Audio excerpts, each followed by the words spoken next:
Alright, in this video today, we're going to take a look at the mysterious art of round tripping, or conforming. It's actually not that mysterious, even though a lot of people don't understand how to do it or think that it may be too difficult to do. We're going to take a look and kind of dispel some of that fear and show that it's not that bad. Let's kind of talk about what it is. The first thing is that if you're shooting on a camera that can shoot raw footage, such as a Blackmagic cinema camera, and you can shoot in RAW, which then produce DNG files, and those files cannot be ingested into most nonlinear editors because they're huge raw files. They actually need to be transcoded into a file that can be used by an NLE. In this case, we're going to use Final Cut 10.2, and we're going to be using DaVinci 12. So most of the things that we're going to do, we're going to cross over to different, NLEs, but also, of course, earlier versions of both of these programs. The things that we're going to do are pretty much the same. But one note to make is that the XML file that we're going to create in this, that we'll talk about and you'll look at later, it actually changes to different versions within Final Cut Pro, and sometimes it doesn't work well with the version of Blackmagic DaVinci Resolve that you have. So you may want to test a file, a small file, and see if and export the XML, see if it works, and make sure that your programs are communicating properly. Another thing is that alone, the DNG files aren't able to usually even show up on a computer. It kind of depends on what operating system you have, and you might just look at your DNGs and see kind of a digital mess.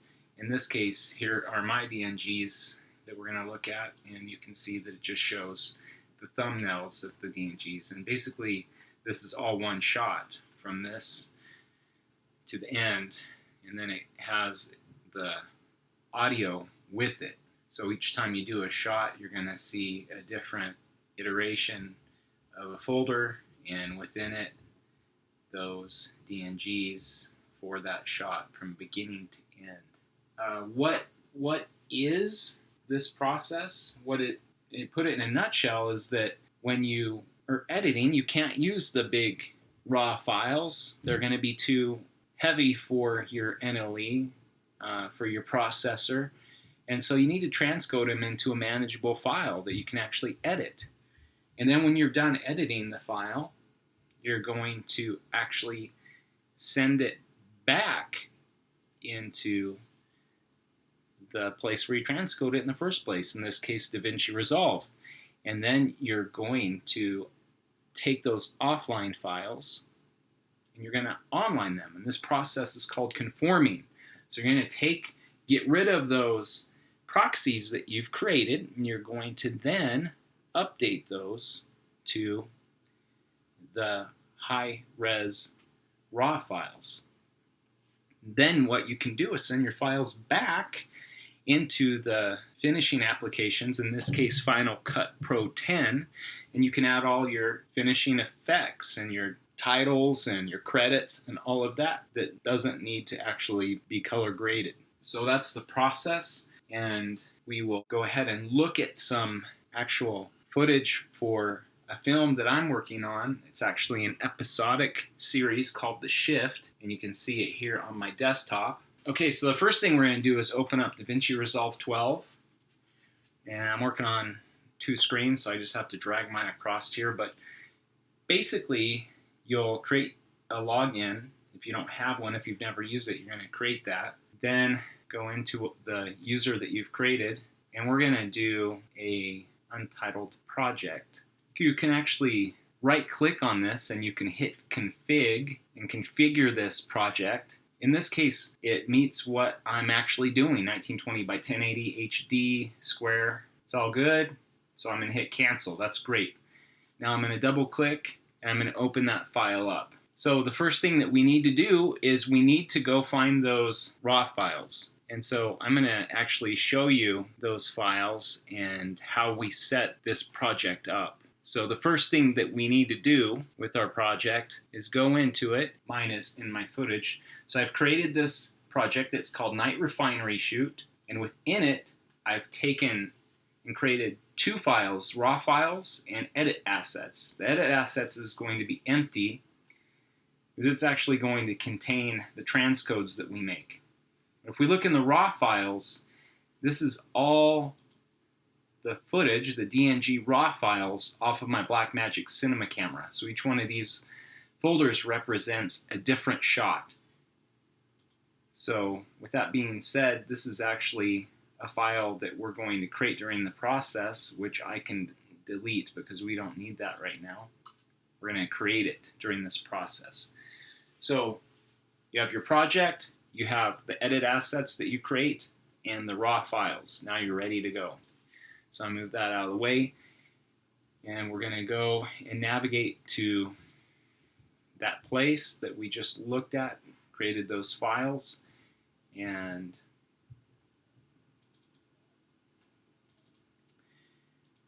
here it is. We go into the raw files, and for the sake of this tutorial, I'm not going to bring this whole project in. I'm just going to select some files. So I'm going to hit Command and click on some files and bring them in.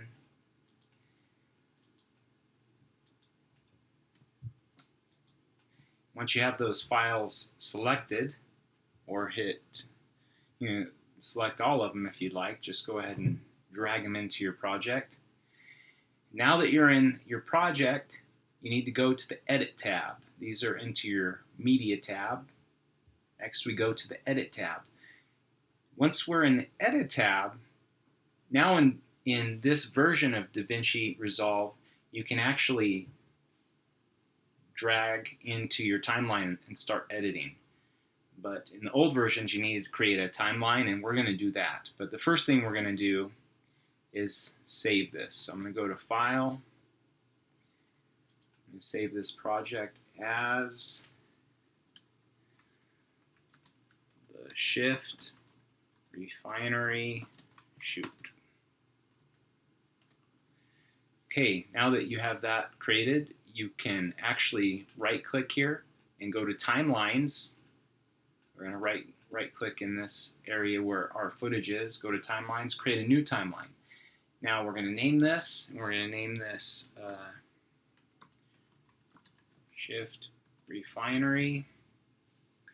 And because I'm not going to take time to edit these, because I'm going to edit these in Final Cut, I'm going to actually uncheck this so that all of these clips will come into my timeline. So I'm going to hit Create New Timeline.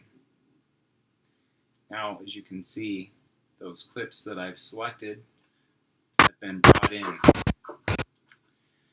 Okay, so what you could do is you could go and color these clips, but that's not really something you need to do now because you're going to edit those and bring them back here later. That's kind of the point of this process. But if you have something that has a lot of problems with it, then you could do that. In this case, I'm not going to worry about that. I'm going to go to the next tab, which is called Deliver. In the Delivery tab, you can right-click on this, on your video timeline, and select all. That way you're going to select all these clips, or you can select all clips here. In earlier versions of DaVinci, there wasn't a select all clips here, so you would just right-click and select them that way. Once these are selected, we need to actually set up the format options. So we're going to go up here to this format area, and we want to send all of these clips out individually so we can edit them. If we select a single clip, it's going to make a single file with all these in it. And we'd have to cut it apart with a blade, and that would just be a waste of time, and it wouldn't work for the purposes of what we're doing here. So we're going to go and switch this to individual clips. With this as individual clips, we can now select a codec. We want to select a codec that is actually going to work well for our editor. So we can, if you have a faster machine, you can have a bigger file. If you have a slower machine, go with the slower file. So we're going to go down to Apple ProRes 422 proxy. Now that we have our proxy set, we could select a resolution if we had a different resolution that we wanted to do. But this project will be 1920 by 1080. We want to make sure that audio is indeed clicked. And if you have specific things that you want to set there, go ahead and set those, but make sure to export it out so you have your audio. And then under File, we need to save as the source file name. If we do something else, then this isn't going to work and connect back. This is the easiest way to do it to make it work properly. Then what we need to do is click on the Browse, and we need to go to that file that we set up. So in this case, it's in the footage, it's in the night refinery shoot, and it's in the edit assets. The edit assets are what we're going to send to Final Cut. All right, with that selected, I can hit OK and it will update that. Now what we need to do is go down here to Add to Render Queue, and you'll see that render job added. So I'm going to select that and I'm going to start the render.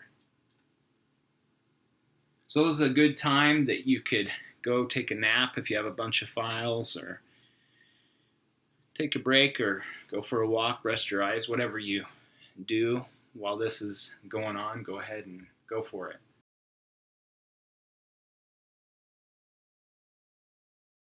All right, so when your files are finished transcoding, you'll see the complete in green, and then you can go and bring those offline files. It's those low-res proxy files, so we're not using the huge raw files, into Final Cut Pro.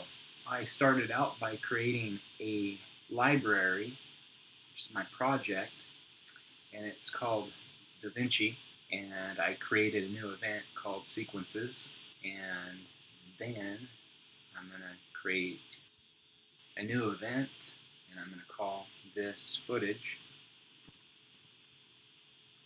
So in my sequences, I'm going to actually create a new project. All right, so now I'm ready to go. I need to go into my footage, and I'm going to hit Command-I to import that footage. So I'm going to navigate to where that footage is. So it's now in the Edit Assets. So what I can do is go ahead and select those files. And normally I copy to my library when I import, but in this case you don't need to. And you'll kind of figure that out later why you don't.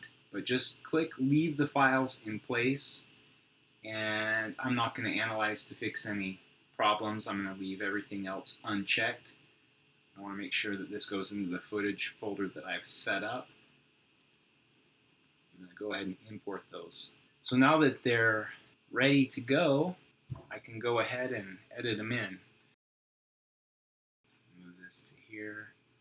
And now that I have my edit, that's what you're going to do, is you're going to basically do your entire edit.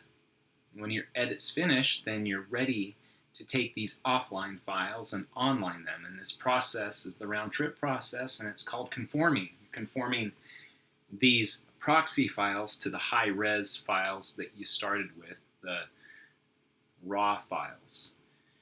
So now that I'm finished with my edit, you could add all your adjustments, and hit Command-T and put a dissolve here, and then I'm going to export the XML.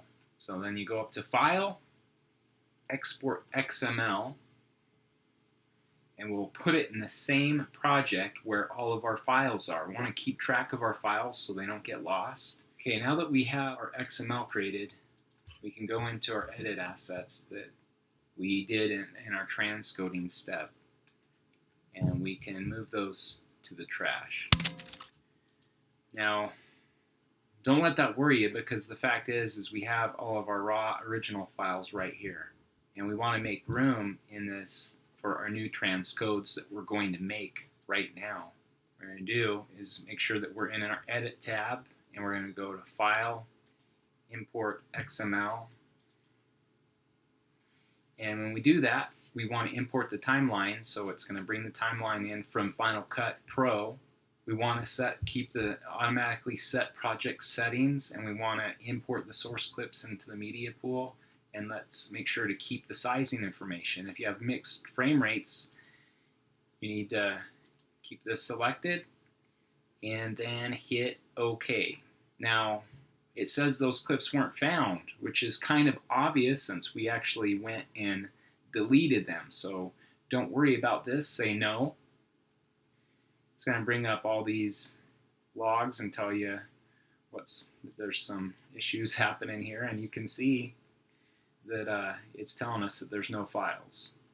So no problem, let's go back to our media, navigate back to where your raw files are. You could grab the whole folder, but if you remember which ones you selected, or in my case already selected, go ahead and bring them in. Now that you've brought those files in, you can go back and you'll see them update here in your project. So now, instead of having those low-res transcodes that you edited with, you now have these high-res raw files again, which is going to be exactly what you need to color these so that you have all the information. Because if you're using a proxy file, tons of that information's thrown out. So you don't have it. You don't have it to color grade it. So then what you need to do is go and color grade your footage. And there's the moon flying by. And the thing is we're not going into an exercise of color grading. But what we'll do is this shot, because I can't see this guy at all, I'm going to add a power window. And so in older versions, you just had a little button that you selected. In this one, just click on it. And I'm going to move it up into place here. And I'm going to go into my color wheels. So if your color wheels aren't selected, they're this kind of bullseye thing. And I'm going to bring up the gain, which is highlights. I'm going to go to my midtones, bring up my midtones, and bring up my blacks, and that would make it a little too much. So I'm back my blacks off. And just kind of focus this around his face. Let's see, go ahead a little bit. There it is. Where does he stop? Let's bring it right here to this point. I'm going to grab this, just adjust it a little bit. Okay, good enough. And if I hit Shift D, I can show you that improvement. All right, so now I can see him. You could track this and have it move with them, but again, we're not going to do that. I'm going to go back to this shot, and what I'm going to do is let's go ahead and go into our hue and adjust the hue on this. I'll make this a different hue so we can see that show up in Final Cut Pro. All right, now that you're finished with all your grading on your raw files, what you can then do is go to deliver these. So again, if you're in an older version, just right click and hit select all. If you're in this new version, you can hit select all clips. If you're in DaVinci Resolve 12. And with all those selected, we're kind of do the same thing we did when we transcoded. We're going to select individual source clips, and we're going to go down and make sure all of our settings are the same. But one thing that's going to change is this codec, because now we're not doing a proxy file. Now we want a high-res file. So that's exactly, we could go to Apple ProRes 444 and keep those if we have alpha channels in there that we're going to, like green screen and things like that. But we're just going to go to ProRes 422 high quality. We want to make sure that we're exporting our audio again. Want to make sure again that we're using the source file name, not a custom file name. And then we're going to set this location. Again, it's going to go to those edit assets, because we erased all of the assets in Final Cut Pro. So this is actually how Final Cut Pro looks right now. All the files are missing because we threw those in the trash. But no worries, we're going to soon resolve this problem. With that set to that edit assets location, we're going to hit OK, and we're going to add this to the render queue. I'm going to select that render queue, and I'm going to start rendering. Now this is going to take longer than it did last time, because now it's going to include those color grades, and it's going to be transcoding this at a really high online format. We'll fast forward this and see the end result and see the next steps. Okay, now that that file has finished rendering and it's completed, we can go back into Final Cut Pro. Now the cat's kind of out of the bag because Final Cut Pro started to relink these files, but since we put those new transcodes in the same file, we can relink them. And because I left Final Cut Pro open while this process happened, these shots have been relinked. And if they haven't been relinked, like these shots, you can go in, select those files, and we will go up to File, Relink Files. So we'll navigate to the file where those assets are. Assets file, and then hit Relink. So now you'll see that the color graded files that you worked on in DaVinci are now here. You can see those clearly in effect. So now you can finish your film with all the trimmings, such as your title. Let's go to the titles here in Final Cut Pro. You go ahead and add your titles and add your credits, and then you have your high-res online edit, and this would basically conclude that process. And you can see here that there's our original file. It tells us here in our inspector if we wanted to actually have some smaller files because we needed to resume some editing here and these files were too big, what we could do is we could select all of our files, we could right click, and we could transcode that media and create the proxy files. So I'm going to hit OK.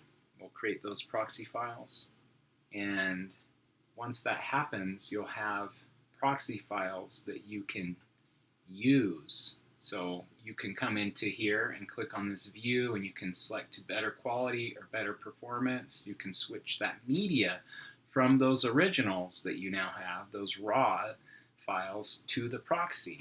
So we'll go take a look at this and open up a Finder window. And in our Finder window, let's go back to this file. Now that we've opened our Finder, we can navigate to our project and we can right click and show package contents. When we go into this, what we're going to see is our original media, but it's actually not connected. Those are actually symlinks to the media. So it's not here because we told it not to bring the footage in. There's our render files and our transcode media, which we just started, and now it's going to transcode that into those more manageable offline files that we can edit with. When we're finished with this project, something that we could do is we could archive this project and get rid of the transcoded media and the render files because we don't actually need those files. Next time we opened our XML, the XML is an extensible markup language file. So what it's doing is it's keeping track of all these edit points. So as long as we actually have that original XML, let's go back into it, then we would be fine. In this case, we don't have the original XML because this is the XML that we brought in from grading. So what we would have to do is actually finish our film. So let's actually put a title on it. The Shift. All right, so now that I have my title, I'm going to add my rolling credits.